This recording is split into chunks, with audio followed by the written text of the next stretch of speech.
What's up, guys? It's TCM MarkyB here, and obviously, a lot of you will know. A lot of you probably follow me on Twitter. You're probably informed on what I do on a day-to-day basis. You probably know everything about me already, but I just want to. YouTube's obviously not only just for me to create content and entertain you guys, because that's what I love doing. Not to only give me that pleasure, but it's also somewhere where I can sort of vent and give out my personal opinions on not just things gaming related, which this is what I'm going to be going into, but not just that, just also just in all walks of life. So I know you've probably not seen a lot of that from me, but that is what I can be using this for. So now, get into the nitty gritty. Obviously, we went to Iceland this weekend. Long story short, we came out with second place. Obviously, that's my first second place in Europe of this season. We've thus far, as a team in TCM, came first, second in Europe. Two disappointment placements in North America. But like I said, we kind of wanted to have some sort of EU dominance, some sort of complexity run. You always kind of want to create your own success, and not try to emulate other teams, like go on some run like that. But like I said, we wanted to be some sort of dominant team in Europe, and be known for being the best team at LAN in Europe, and continue that sort of run. Unfortunately, we fell up short at i3s.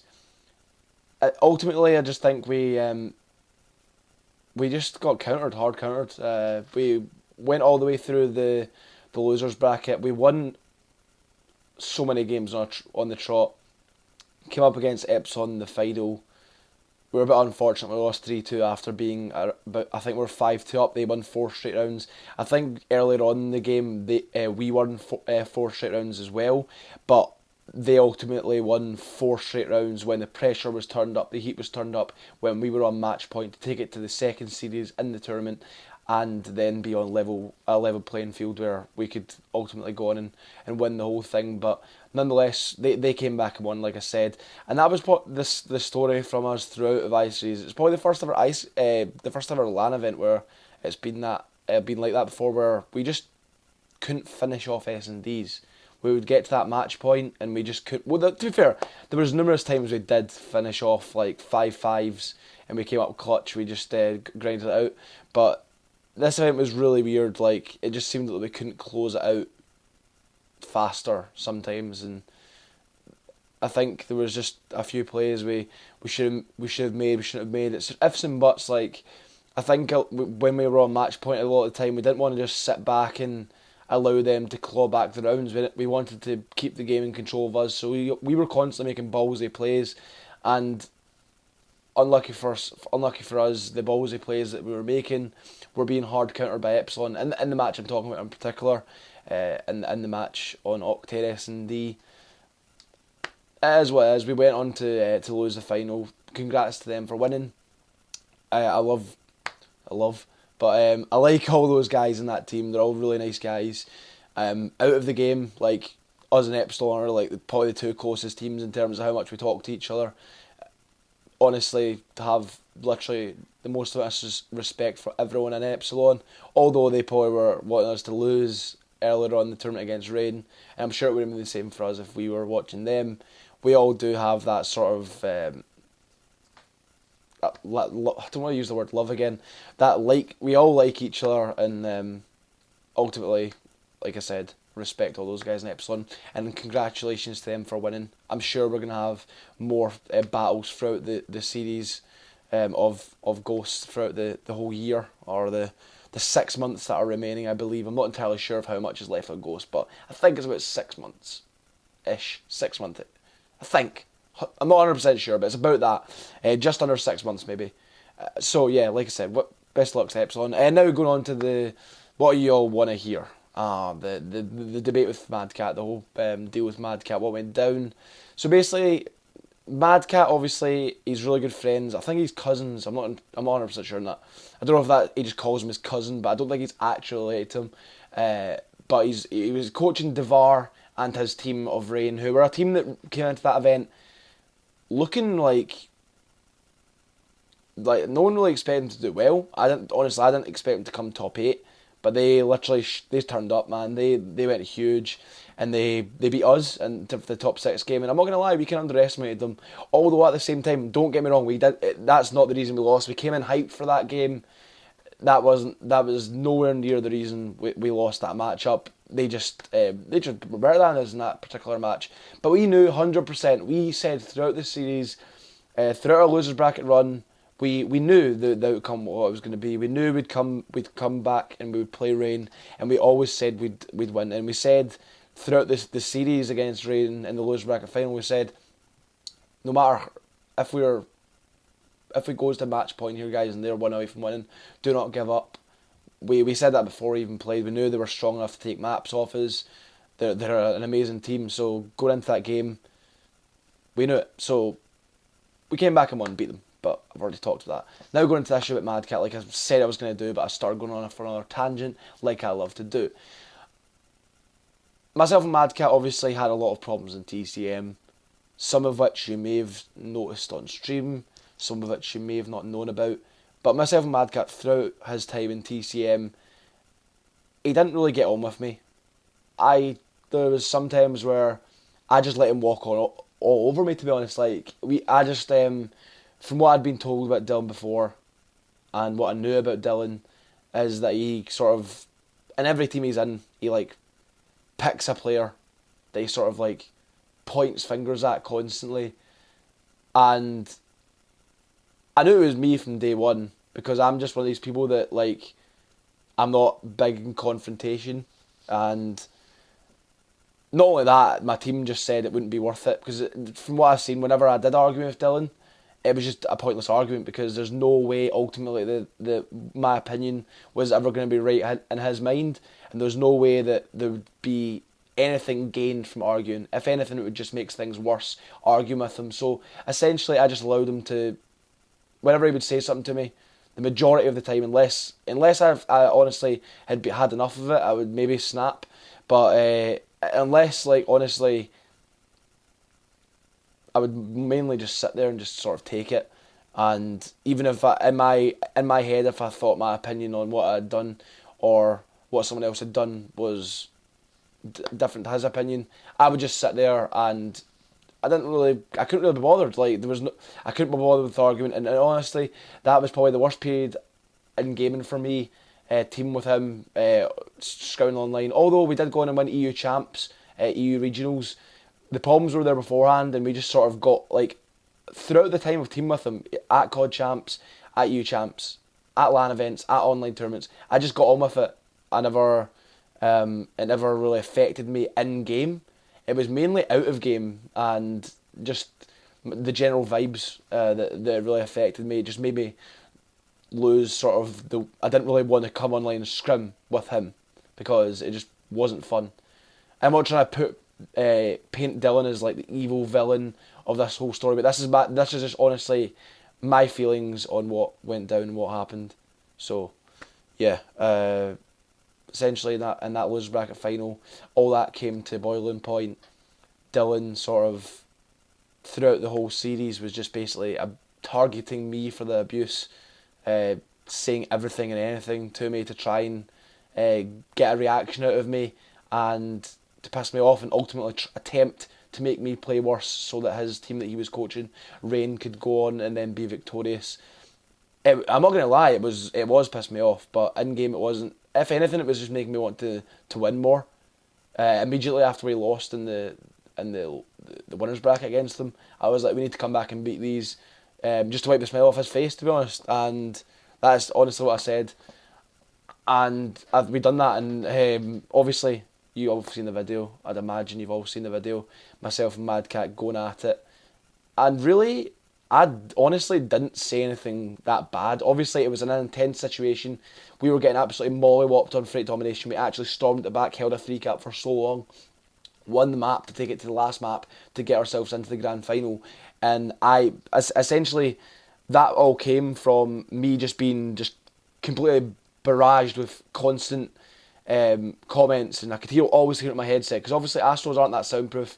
You can hear it all, and they're right across from us. I can hear everything that's being said, and it just got to the point where as soon as we won that match, I literally just stood up and honestly, I didn't say anything personal to Dylan. Like, the first thing I said was, I'll tell you exactly what I said, just because some of you guys probably, it just looks like we're pointing fingers and screaming at each other. But essentially, I stood up, it was very intense, obviously, we've just won, it's pretty aggressive and intense. All I said was, you're the, because he always pointed the blame at us, well, myself particularly, and as well as Moose for COD Champs. Apparently, we shit the bed, although I honestly felt like we played really good at Call of Duty Championships. If anything, when we lost, there was no hope of us coming back, because after we lost, it was as if we'd done some, like, there was no way of us coming back in Dylan's head, and like the way sort of attitude, like the way I always seen Dylan, it was as soon as he goes into the losers bracket, he was a player that he kept reminding you about the mistakes that happened before. He would never move on, and he would constantly be dwelling on it, and he would constantly make comments about it, and he would put you down, ultimately, so that your team wasn't confident, your team wasn't feeling good, the good vibes weren't there. You were scared to say things. It just wasn't right. There was so many problems, so many issues, that if you did lose, those issues did come up, like, you were kind of screwed. And that's what, in my opinion, happened at Call of Duty Championships. So I basically said that to him. I said, you're the reason, like, because he was obviously, to the community, he was painting the image of myself in particular and Moose choking and all that shit. So essentially, I just said, you're the reason. You're the reason we done shit at COD Champs. We may have not played that good in the winners bracket game. No, we may have not played well in the group game against Xfinity. That I honestly think that was just our first match, and we just didn't play as good as we could have. I think that after we lost that first match in the group stage, after that it was curtains, because, and I wasn't thinking this at the tournament, but I was still confident, trying to keep everyone pumped. I was like, let's go. We were all constantly being pumped, but it was just bad vibes all around everywhere. Going back to it, that's basically what I said to Dylan. I was like, you're the reason we didn't do it at COD Champs. As soon as we lose, we're out of the tournament. That's basically what I said, while pointing fingers. And then he stood up, gave his piece, and I said, go on and keep rimming TK, because from what I've seen so far, he is nothing like it. Like, because obviously, when he teams with EU players, he has everyone's at his feet. Everyone knows he's the best. But I think I get the impression that when he's going to be teaming with them, he's probably going to be sitting there like, he'll see a mistake happen, but for them he won't register it, and he won't say anything. In my opinion, that's what's going to happen. I think that's why he's going to, like, in honesty, I think he's going to do really well for TK, and I kind of hope he does. Although obviously me and him, like, really do not get on with each other. I think it's good for the EU scene as well as himself. He's a really good player. I'm not going to take that away from him. He's an amazing player. I just think that when he's playing with TK, his attitude will be much better. Just due to have more respect for them, and that shouldn't never be an issue. That really should never be an issue with your teammates. You should respect every single one of them. And I think that's also what I said. I said, stop rimming, go on and rim TK or something. I said, I can't really remember exactly. And then he stood up and then said a few more things, and I said, you're a wanker. That's it. And then I sat down, and then he said, blah blah blah blah blah. You have a small dick, and I didn't really hear much of it, to be honest. I didn't even know he said I had a small dick, which is hilarious. I don't know how he would have known the size of my dick. Apparently, he justified it by saying my girlfriend said on Twitter that I had a small dick, but that was quite clearly a joke, Dylan. If you're watching this video, that was quite clearly a joke. And honestly, I don't really give a fuck what you think anyway. And about that certain area of my body, I don't care. Regardless, that it was quite funny. I didn't even, like I said, I would have probably just laughed if I knew he'd said that. But I didn't actually hear him. As soon as I said my piece, I sat down. When he continued, I just turned around and started high-fiving everyone behind me, keeping my team pumped, and I immediately said, after I said all that stuff, I was like, right, we need to win this last map, because if I'd said all that stuff and then we went on to lose that last map, I would have looked like an idiot, as well as I would have felt terrible, and I can only imagine the abuse that would have ensued after that match. So like I said, I just sat down and I we all played out of our skin in that last map, particularly Flux. I think Flux had 11 kills in the end, and I had 9. I can't really remember how Moose and Gunshee went, but I just remember in particular that Flux went off and made some good plays. In that second last map and last map in that losers bracket final, Flux really stepped up and really showcased why we decided to pick him back up, because honestly he played amazing out of his skin the whole tournament. And although we came out of second, like, I was really proud of what my team achieved throughout that weekend. Just, that was the first ever time that I was in a team that I genuinely felt that if we lost, we could come back up, we could bounce back. We had that bounce back ability, and we certainly showed that. We absolutely smashed the losers bracket. Although the losers bracket final was close, before that we absolutely demolished everyone we played, near enough. We were just walking through teams. We didn't lose a blitz throughout the whole tournament going into it. Who knows, if the grand final against Epsilon was a sort of 0-0, we both had to win like 4 maps, for an example. Who knows what would have happened? I think maybe us playing all day, it's really is draining, and it plays on your mind as well. You think like how long you've been playing. You've been sitting there, like, you really do need a lot of a good mentality to grind that hard and continue to go hard throughout the whole tournament. Like, your communication, everything needs to be on point throughout, and I'm really proud of the guys in my team. And honestly, I've said this before the tournament, but I couldn't be happier with the 3 players I have in my team alongside me. Like, 3 of my best friends in and out of the game, and as soon as we lost, it wasn't like the end of the world.